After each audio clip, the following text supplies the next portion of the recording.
কলড্রপে mobile phone অপারেটরদের ক্ষতিপূরণ দিতে বাধ্য করার ঘোষণা দিলেন ডাক, টেলিযোগাযোগ ও তথ্য প্রযুক্তি প্রতিমন্ত্রী জুনায়েদ আহমেদ পলক।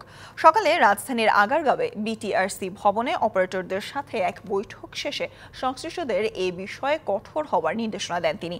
জানান, গ্রাহকের অভিযোগের ভিত্তিতে কাল থেকে শুরু হবে অভিযান।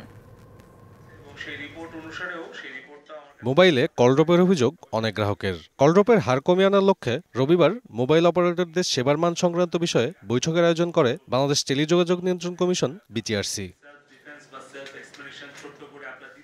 এতে যোগ দেন ডাক, টেলিযোগাযোগ ও তথ্য প্রযুক্তি প্রতিমন্ত্রী জুনায়েদ আহমেদ পলক। এ সময় তিনি নির্দেশনা দেন আগামী 6 মাসের মধ্যে গ্রাহক পর্যায়ে কলড্রপের হার উল্লেখযোগ্য পরিমাণে কমিয়ে আনার। কলড্রপ রেট আপনারা কাগজে কলমে যাই দেন, আমাদের গ্রাহকদের সন্তুষ্টির উপরে নজর দেব এবং তার প্রেক্ষিতে আমরা কিন্তু জুলাইয়ের 1 তারিখ থেকেই আমরা কিন্তু অ্যাকশনে যাব।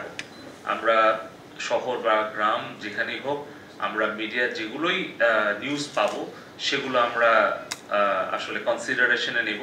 তিনি জানান, কলড্রপের জন্য গ্রাহকের ক্ষতিপূরণ দেওয়ার বিষয়টি গুরুত্ব দিয়ে দেখা হচ্ছে।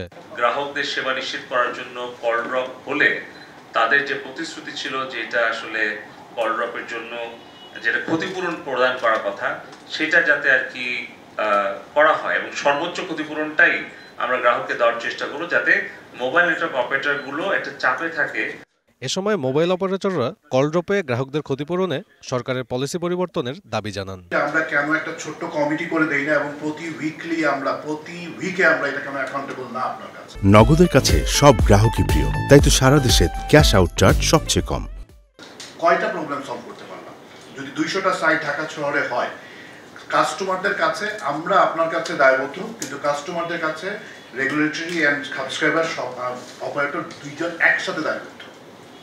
বৈঠকে বিটিআরসি চেয়ারম্যান প্রকৌশলী মহিউদ্দিন আহমেদ সহ গ্রামীণফোন, বাংলালিংক, রবি এবং টেলিচক অপারেটরদের শীর্ষ কর্মকর্তারা উপস্থিত ছিলেন।